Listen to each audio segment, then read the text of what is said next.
जो ईश्वर से डर गया वो जगत से जीत गया। जो ईश्वर से डर जाता है वो जगत से जीत जाता है।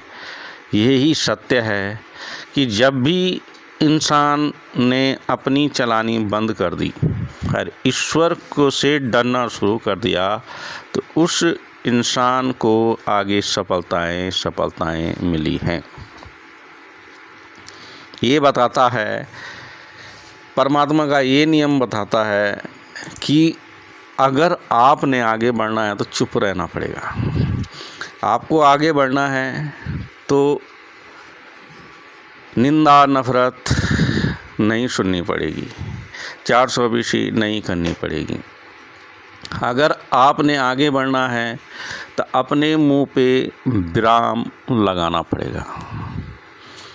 उतना ही बोलो जितनी ज़रूरत है, और बोलो तो पॉजिटिव बोलो, क्योंकि पॉजिटिव वाइब्रेशन, पॉजिटिव शब्द जब आप छोड़ते हैं तो वही आपके पास लौट के आता है। जो जैसा बोता है वो वैसा काटता भी है। तो परमात्मा के सख्त नियम है, सख्त रूल है कि अपने कानों को, अपने मुंह को और अपनी आँखों को वश में रखो। जो अपने मुंह का, अपने कान का और अपनी आँखों का सही उपयोग करता है और सोच समझ के चलता है, अपनी बुद्धि का सही इस्तेमाल करता है, अपनी आँखों का सही इस्तेमाल करता है, गंदा नहीं देखता, गंदी बातें अपने दिमाग में नहीं आने देता। गंदी बातें कहाँ से दिमाग में आती है? जब आदमी गंदा देखता है ना। इसीलिए बोला गया है कि अपनी दृष्टि को सही रख। अगर तेरी दृष्टि सही है तो तेरा मन अच्छा रहेगा, है ना। और ऐसे मुंह के लिए भी कि तेरा मुंह अच्छा है, गंदा नहीं है, किसी को गाली गलौज नहीं करता, किसी के प्रति दुर्व्यवहार नहीं करता, सबको एक समान देखता है, जैसे ईश्वर सबसे प्रेम रखता है ना। तो जो ईश्वर की प्रजा से प्रेम रखता है जो मनुष्य, वो अपने मुंह का की वॉच करता है कि मेरे मुंह से क्या शब्द निकल रहा है ना। तो अगर मुंह से गलत शब्द निकला, वाइब्रेशन आपका गलत हुआ, तो फिर वो आप ही पे लौट के आएगा ना, वो कहीं और नहीं जाएगा। आपके बोए हुए बीज आप ही काटोगे, आपके बोए हुए सोचे हुए बीज आप ही काटोगे, क्योंकि आपने गलत सोचा, है ना, आपने गलत बोला और आपने कानों से गलत सुना ना। जब तक आप देखते नहीं, समझते नहीं, है ना, और कानों ने गलत सुन लिया, किसी की निंदा सुन ली, नफरत सुन ली, है ना। तो इस चीज़ को समझना है, जिसकी कान, आँख और मुंह कंट्रोल में है तो कंट्रोल में कैसे रहेंगे? जब वो ईश्वर को जानेगा, ईश्वर से डरेगा। हाँ, मेरे को ईश्वर देख रहा है, हाँ मैं कुछ ना बोलूँ, गलत ना बोलूँ, तो ईश्वर मेरे को, मेरे मुंह से बोलने वाला ईश्वर है, मेरे मुंह से बोलने वाला ईश्वर है। अगर मैं गलत बोलूँगा तो ईश्वर तो कभी किसी को गलत नहीं बोलता। वो तो व्यभिचारी से भी प्रेम करता है, चोर से भी प्रेम करता है ना, गंदे काम करने वाले से भी प्रेम करता है, क्योंकि परमात्मा सबसे प्रेम रखता है। मगर जिसने समझ लिया कि परमात्मा मुझसे प्रेम रखता है तो फिर वो गंदे काम नहीं करेगा, क्योंकि परमात्मा गंदा काम नहीं करता। इस चीज़ को हमें समझना होता है। परमात्मा गंदा नहीं देखता, तो वो गंदा नहीं देखता, किसी गंदगी नहीं देखता, उससे बचा रहता है, अपने को दूसरे की गंदगी से बचाए रखता है ना, उस पर ध्यान देता है ना। और नहीं कानों से किसी के निंदा, चुगली, नफरत, गाली गलौज सुनता है और न उसे अपने मन में आने देता है ना। तो जो ईश्वर से डरता है, जो ईश्वर से डर गया, वो जो ईश्वर से डर गया, जो ईश्वर से डर गया वो जगत से जीत गया। तो जगत में है निंदा, नफरत, चोरी, डकैती, है ना, रंजिश, ये सब कहाँ पे हैं? जगत में है, संसार में है ना। मगर जो इन चीज़ों को कर रहा है वो ईश्वर से डरा नहीं है, तो फिर सांसारिक चीज़ें आके उसे क्या कर देगी, नाश कर देगी, क्योंकि उसने गंदा सोचा, गंदा बोला, गंदा देखा ना, है ना। मगर जो ईश्वर से डरता है तो उसने अपने मुंह पे कंट्रोल किया, सबके प्रति एक परमात्मा का जो लॉ है, सबसे प्रेम करना, उसको अपनाया, गंदा नहीं सुना, गंदा अपने मन में नहीं रखा, किसी के प्रति। अब गंगा में कोई नहाए, अब मन में गंदगी है तो बोतल में गंदा पानी भर दो, नदी में डाल दो, तो क्या वो साफ हो जाएगा? नहीं होगा ना। तो मनुष्य भी एक बोतल है, मिट्टी की बोतल है। अगर उसके मन में गंदगी है, किसी के प्रति नफरत है, किसी के प्रति निंदा है, किसी के प्रति बैर है ना, तो वो गंगा में नहाए या हिमालय में नहाए या समुद्र में नहाए, कहीं साफ नहीं हो सकता, कहीं वो पवित्र नहीं हो सकता, है ना। इस चीज़ को समझना है। जो ईश्वर से डर गया उसकी मुंह भी अच्छा हो जाता है, उसकी वाणी भी अच्छी हो जाती है, उसकी दृष्टि भी अच्छी हो जाती है, उसका मन भी अच्छा हो जाता है, क्योंकि वो किसी के प्रति गलत नहीं रखता है, नहीं बोता है, नहीं। जब उसने बोया ही नहीं तो काटेगा कहाँ से ना। ईश्वर कहता अगर तूने मान लिया कि तूने ये काम किए हैं और तू मेरे सामने आ गया, मुझसे माफ़ी मांग ली, तो मैं माफ़ करने वाला। ईश्वर का सबसे बड़ी दया है कि ईश्वर अपने पवित्र वचन सतो वचन से मनुष्य को धो देता है। मनुष्य गंगा में नहीं, परमात्मा के वचन से शुद्ध होता है, सतो वचन से। सतो वचन से शुद्ध होता है, परमात्मा के सत वचन से, पवित्र वचन से शुद्ध होता है। और पवित्र वचन कहाँ से आता है? मुंह से आता है ना। क्योंकि पवित्र वचन सतो वचन ने बोला है, जब देह में रहा हूँ, परमात्मा के सतो वचन ने बोला है, जितने भी अभी तक आए निंदक, नफरत, चोर, डाकू, लड़ाई झगड़ा, रंजिश कराने वाले आए ना, कूटनीतियाँ रची गई, अब इतनी कुरंतियाँ रची गई, तो कूटनीतियाँ रची रह गई ना। तो सारे, जैसे महाभारत हुआ, रामायण हुआ, तो इन चीज़ों में क्या मिलता है हमें? रंजिशबाजी मिलती है, कूटनीति क्या मिलती है ना। हमें रजोगुण तमोगुण फिर काम करते हैं, है ना। तमोगुण गुस्से वाला गुण, ठीक है ना। रजोगुण अभी टीका लगा दिया, अभी धर्मी बन गए, अभी पूजा पाठ पंडित नबी वाले बन गए, अभी भाषणबाजी जैसे बाबा माता पंडित आजकल कर रहे हैं, और व्यवहार में उनका ऐसा नहीं है ना। जितने भी बाबा है सब अय्याशी के ठेकेदार बने हुए हैं ना। तो सतोगुण ने बोला है कि जितने भी अभी तक आए सब चोर और डाकू है ना। मगर मैं आया हूँ, जो मैं मुँह से आऊँगा, जो मेरे लिए मुँह खोलेगा, उसके हृदय में मैं विराजमान हूँगा, उसे मैं अपनी नीतियाँ सिखाऊँगा, ईश्वर की योजनाएं सिखाऊँगा, ईश्वर की गुप्त बातें उससे न छुपाऊँगा, क्योंकि ईश्वर चाहता है कि किसी का भी नाश न हो। जो ईश्वर का वचन जानता है वो कभी नाश नहीं होता। जो ईश्वर का वचन नहीं रखता वो बंदवाई में जाता है, वो चोर डाकुओं की खो में जाता है ना। गंदगी उसके मन में आती है। जो परमात्मा का वचन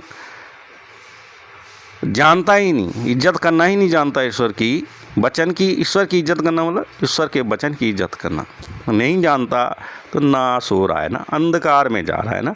तो फिर जो है जगत उसे नाश कर देगा। मनुष्य को कोई नहीं मार सकता, उसके ही कर्म मारते हैं ना। तो जैसे उसने बोया वैसे उसने काटा, समझ गए। मगर जो ईश्वर से डर गया, उसने सबसे पहले अपने मुंह को कंट्रोल किया, अपनी आंखों को कंट्रोल किया और अपने कानों को कंट्रोल किया। गंदा नहीं सुना, गंदा नहीं रखा, किसी का निंदा नफरत हिंसा नहीं रखी किसी के प्रति, सबको माफ़ किया कि ईश्वर कहता है कि सबको माफ़ करो। मुझसे प्रेम रखने वाला हर एक को माफ़ करेगा। अपने शत्रुओं को भी गले लगाओ। कोई तुम्हारे मुंह पे एक थप्पड़ मारता दूसरा भी दे दो, ताकि वो उसको शांति मिले, है ना। ये चीज़ हमें ईश्वर में सीखने को मिलती है। तो जब हम ईश्वर से डर गए तो हमने किसी के प्रति गलत भी नहीं सोचा, गलत भी नहीं रखा, है ना, गलत ना आने दिया अपने मन में। हमने सोच लिया कि ईश्वर सबसे प्रेम करता है ना। तो फिर जो हमने सोचा वो हमारे लिए हो गया, है ना। तो ईश्वर से डर गया तो सब कुछ अच्छा हो गया।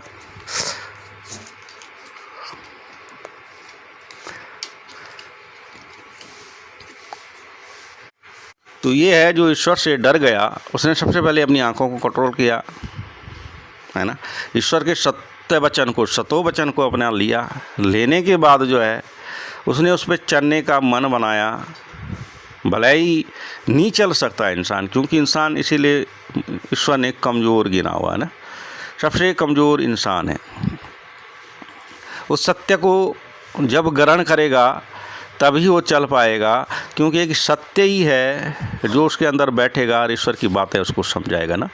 तो जब वो समझेगा, चलेगा, बढ़ेगा, अपने को कंट्रोल करेगा, सबके प्रति प्रेम, दया, करुणा रखेगा, किसी बाबा, माता, पंडित, नबी, मूर्ति, भ्रम भ्रांतियाँ, कर्म कांड में नहीं फंसेगा, है ना। उस पूरा विश्वास श्रद्धा के साथ ईश्वर पे रखेगा, क्योंकि ईश्वर श्रद्धा का ईश्वर है।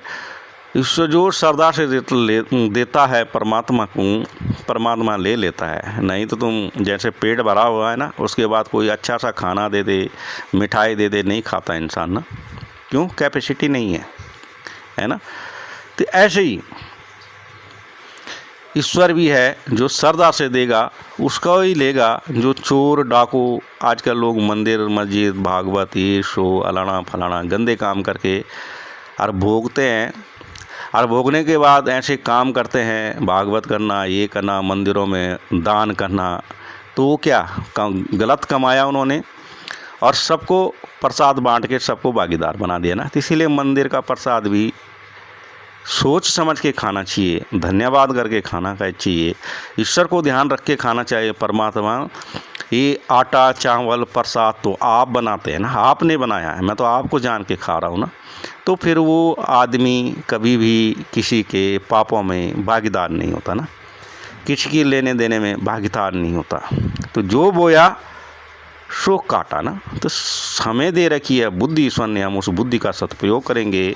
हमें आंखें दी ईश्वर ने, हम उन आँखों को सही रखेंगे। हमें कान दिए ईश्वर ने, हम उस कानों को सही रखेंगे। हमें मुंह दिया ईश्वर ने, हम उस मुंह को सही रखेंगे।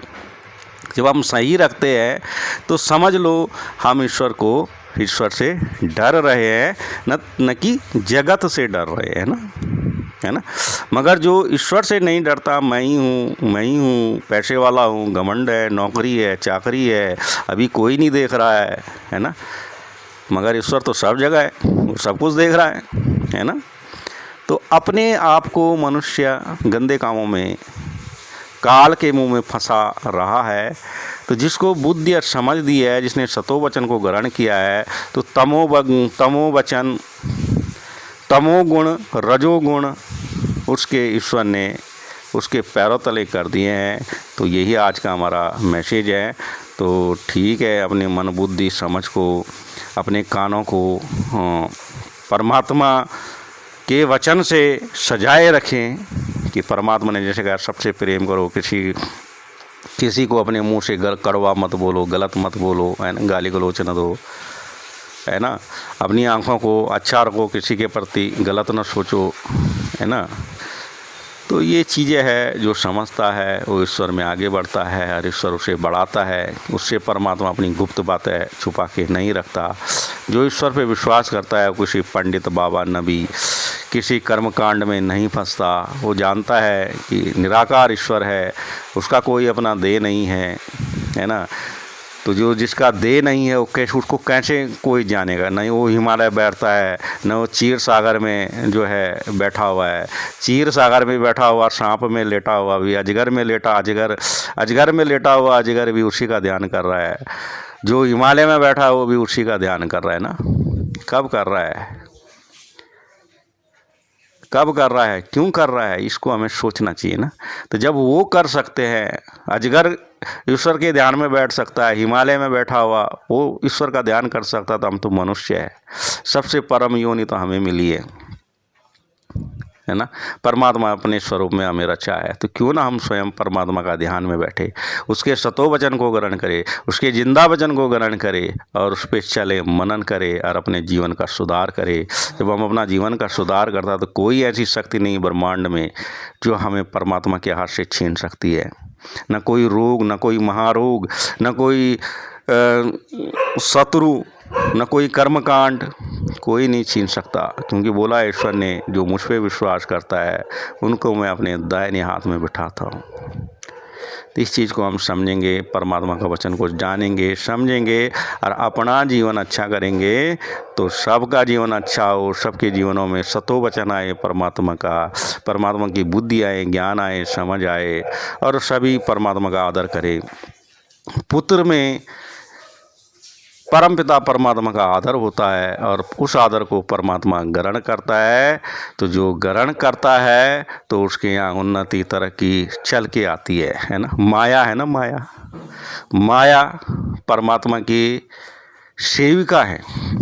माया, जिस माया के पीछे संसार पागल हो रखा है, दिन रात मेहनत करता है, काम करता है, गंदे काम करता है, उस माया ने परमात्मा के लोगों को ऐसे भ्रमित कर रखा है। वो परमात्मा तक जाने नहीं देता। लोग माया को पूजते हैं, अब मायापति को पूजते हैं। तो माया को पूजने से भला नहीं होगा, मायापति को पूजने से भला नहीं। क्यों? मायापति ने पहले ही बोल दिया मैं चोर हूँ, मैं दही चोर हूँ, माखन चोर हूँ। तो चोर कभी भगवान तो हो नहीं सकता। समझ गए? तो इस चीज़ को जब हम समझते हैं, अच्छा हमारा मूवमेंट हो जाता है, हम परमात्मा को जानने लगते हैं, तो फिर हमारा उद्धार संभव है। कोई शक्ति ऐसी नहीं है जो ब्रह्मांड में मनुष्य को विरोध में काम करे ना। वो मनुष्य की सेवा करेगी। माया भी है तो मनुष्य की सेवा करेगी, मायापति भी है तो मनुष्य की सेवा करेगी, क्योंकि ये सेवादार है ईश्वर के। धन्य है ईश्वर के सेवादार जो ईश्वर के वचन को पूरा करते हैं। ईश्वर के वचन को पूरा करने का मतलब, जो मनुष्य ईश्वर का धन्यवाद कर रहा है तो परमात्मा के सेवादार उस मनुष्य की हर एक ज़रूरत चाहत पूरी करते हैं, सुरक्षा करते हैं। कोई भी संसार में ऐसी शक्ति नहीं है जो इस मनुष्य को भरमा सके ना। तो अपनी लापरवाही की आत्मा, लालच की आत्मा, भ्रम भ्रांतियों की आत्मा को डिलीट करें और परमात्मा की परम आत्मा को लें। अरे परम आत्मा सत्य वचन में, सतो वचन में मिलती है। तो जिनको ध्यान है वो अपना जीवन, अपना परिवार, अपने बच्चों को अच्छी शिक्षा के साथ, ईश्वर की अच्छी शिक्षा के साथ आगे बढ़ाएं। सब सुखी बने, कोई भी नाश ना हो। ईश्वर की इच्छा है सब मुक्ति पाएं और सभी मुक्ति का हकदार हो चुके हैं। धन्यवाद, नमस्कार।